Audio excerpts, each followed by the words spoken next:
आता आदिवासी वस्त्यांवर नियमित आमचं काम चालू आहे. आमचं कम्युनिटी लर्निंग सेंटर तिथं चालू असतं.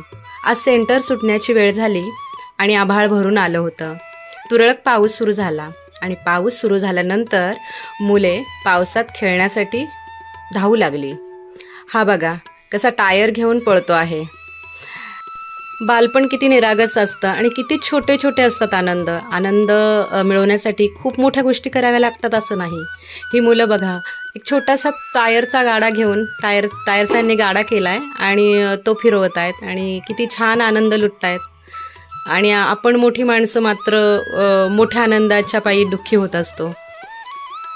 वरून तुरळक पाऊस पडतोय आणि हा मुलगा चिखलामध्ये टायर खेळतोय.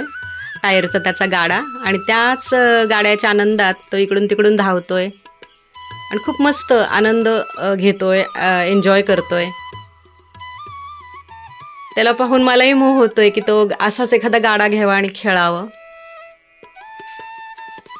ही मुलं खूप निरागस आहेत आणि खूप सुंदर प्रकारे म्हणजे निसर्गात राहतात आणि नैसर्गिक आनंद लुटतायत.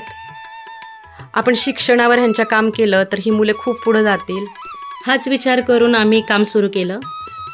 त्यांच्या अनेक पिढ्या शिकलेल्या नाहीत आणि ही मुलं आता पहिल्या प्रवाहात आहेत आणि आपण हा प्रयत्न करतोय की ही मुलं शेवटपर्यंत शिकावीत आणि त्यांना अभ्यासाची गोडी लागावीत. ते शाळेमध्ये जावेत रेग्युलर.